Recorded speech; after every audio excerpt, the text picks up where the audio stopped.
Caitlin Clark's biggest critic hasn't held back with her rebuttal of Indiana fever. Clark was a revelation throughout the 2024 WNBA season, taking home the Rookie of the Year award with a whopping 66 of the 67 available votes. However, Cheryl Swoops believes the Fever's hopes of building on their playoff performance next season will take a blow if they don't re-sign Kelsey Mitchell to their roster.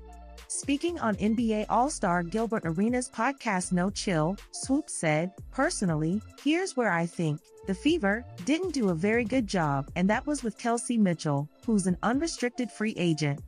Because Kelsey Mitchell had a hell of a season this season, and I don't think that she got the credit that she deserved." Despite Swoops' comments, Indiana are reported to have made resigning Mitchell their top priority in the offseason. Mitchell has taken herself to China following the conclusion of the WNBA season to play for Shanxi Flame in the Women's Chinese Basketball Association, WCBA, but questions about her future in the Hoosier State is far from certain. Clark's stardom could prove a counterproductive problem for the Fever if players believe the attention being garnered by the 22-year-old is going to harm the team's chances of success.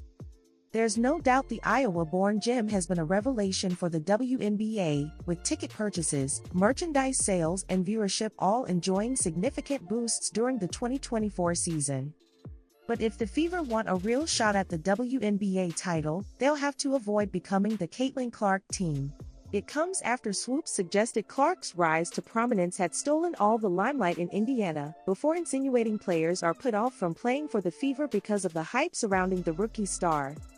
Commenting earlier in the year, Swoops claimed, "There's a lot of other going on, that other, Fever, players are like this ain't where I want to be, so you have players that are very significant on this Indiana Fever team that are like, I don't think this is where I want to be this year." But despite her impressive performances, the points guard wasn't able to inspire the Fever to a first WNBA title in over 10 years. Instead, Indiana were dumped out in the first round of playoff action, bringing a premature end to Clark's maiden WNBA campaign. "Actually, I am from New York, so I used to go to Liberty games growing up. I was a ball girl couple of times." A sentimental Celeste Taylor recollected her childhood memories of her favorite sport and her brush with W after being drafted with the Indiana Fever. However, contrary to expectations, her stay in the Fever was short-lived as the league took her on a difficult ride. And now that the W is over, the 23-year-old opened up on being waived by the Fever and her dreams crashing down, at least for some time. On Friday at freelance writer Łukasz Miałowski's podcast, Taylor shared her views on having an uncertain time with the Fever and whether it affected her. "Yeah, I think as a rookie you come in, and you're just trying to find your role. You're trying to find your spot, especially if you're not like a household name like Caitlin Clark or Angel Reese or Camilla. Like you're trying to find your place," Taylor stated. While Angel Reese, Camilla Cardozo, and Caitlin Clark had made a name for themselves, the Fever drafted Taylor in the second round in April. The New York-born stayed with Clark and company till June 25 before being waived after playing 5 games. WNBA star Jonquel Jones has brushed off rumors suggesting that there was a deliberate campaign to rough up Caitlin Clark. Rookie of the Year Clark smashed the single-season assist record and played a pivotal role in leading the Indiana Fever into the playoffs. The 22-year-old has captured wider attention, with the Caitlin Clark effect being credited with the WNBA's rising popularity.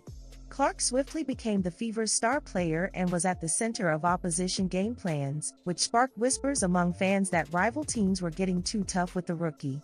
However, Finals MVP Jones has squashed the idea that there was a planned effort across the league to target Clark.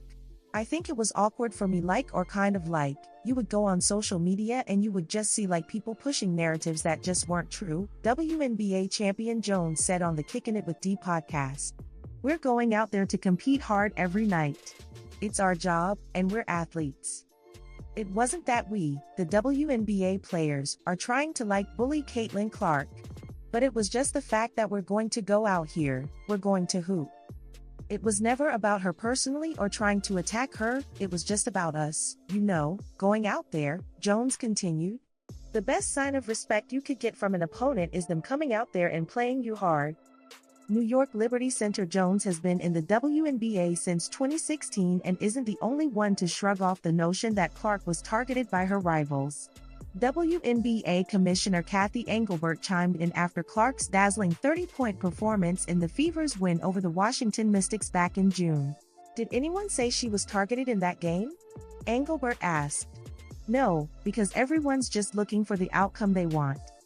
Next season, Clark will be taking instructions from a fresh face on the sideline as the Fever has bid farewell to Christy Sides. On November 1st, it was announced that Stephanie White had returned to the Fever as coach after leaving the Connecticut Sun. Indiana Fever superstar Caitlin Clark's presence at Butler University men's basketball games has been a recurring storyline throughout the current WNBA offseason. This storyline started after her boyfriend Connor McCaffrey was hired as an assistant coach for the Butler men's team, which prompted a fan account to plead for Clark to attend the team's games.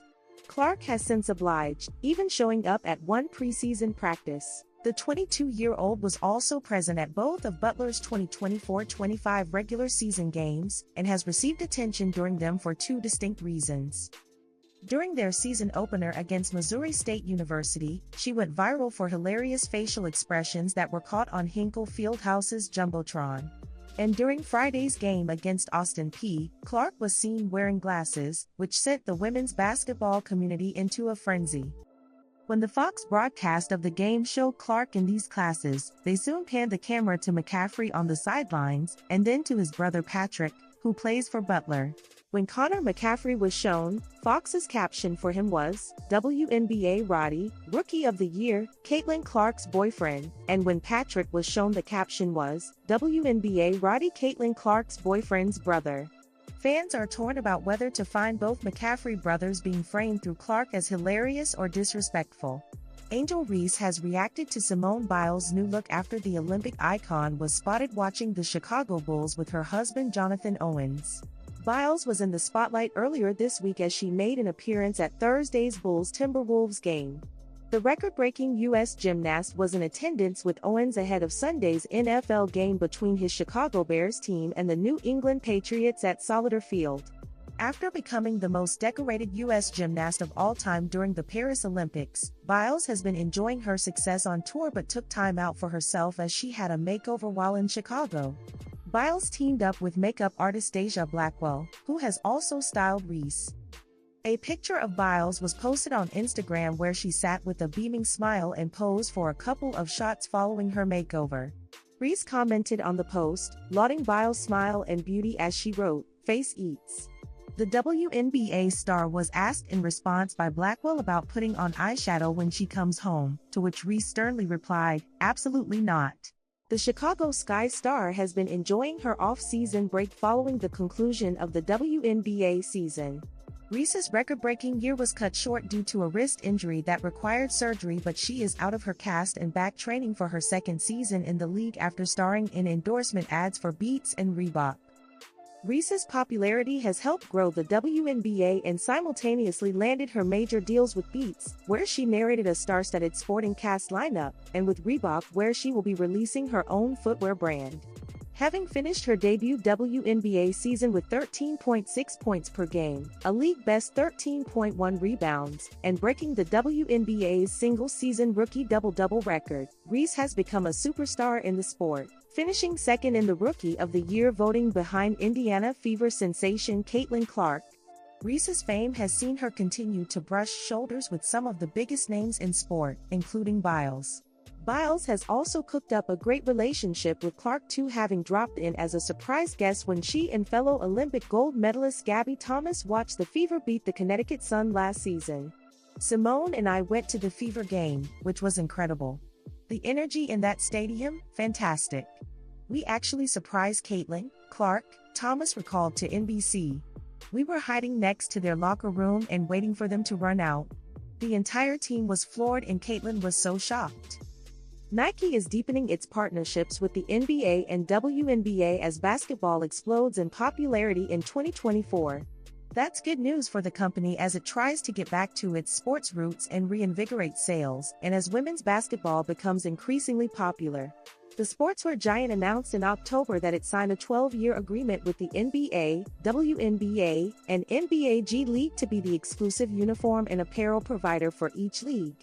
The deal comes across as Nike attempts to stem a sales slowdown and save $2 billion over the next 3 years. Its revenue for fiscal 2024 was $51.4 billion, up only slightly compared to its 2023 numbers.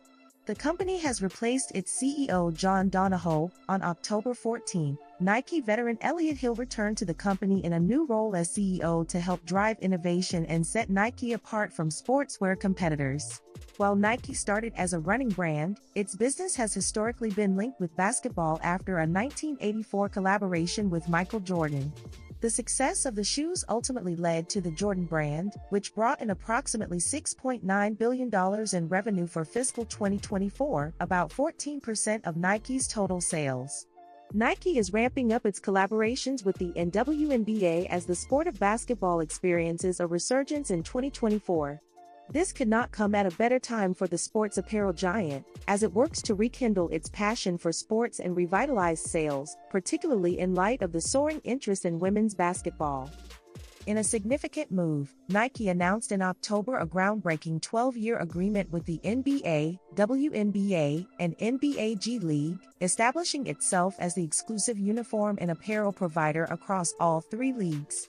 This deal is a strategic effort by Nike to reverse a trend of declining sales while executing a plan to save $2 billion over the next 3 years. For the fiscal year 2024, Nike reported revenues of $51.4 billion, reflecting only a modest increase compared to the previous year. In a bid to refresh its leadership, Nike has seen the departure of CEO John Donahoe, with veteran executive Elliott Hill stepping in as CEO on October 14 to spearhead innovation and differentiate Nike from its competitors. Historically linked to basketball since its collaboration with Michael Jordan in 1984, Nike's heritage in the sport has driven substantial growth. The Jordan brand alone generated around $6.9 billion in revenue for fiscal 2024, constituting approximately 14% of Nike's overall sales. The announcement of this new contract coincides with pivotal moments in sport, including the upcoming Paris Olympics and an NCAA Women's Championship that shattered records with 24.1 million viewers, the highest ever in women's college basketball history, according to Nielsen data. Notably, the WNBA Finals drew an average of 1.6 million viewers on ESPN, marking a staggering 115% increase from 2023. Simultaneously, the WNBA is gearing up for expansion, planning to grow from 12 teams to 15 by the 2026 season, with new franchises expected in California, Portland, Oregon, and Toronto. "We all see the potential of the game," remarked Nike CEO Hill during a panel discussion celebrating the new deal and WNBA expansion at Nike headquarters on October 21. Stars from both the NBA and WNBA, including Sue Bird, Kevin Durant, and Jason Tatum, took part alongside league commissioners and Nike executives to delve into the cultural significance of basketball. This is not Nike's first venture into basketball sponsorship. Since 1992, the company has partnered with the NBA and has been associated with the WNBA from its inception.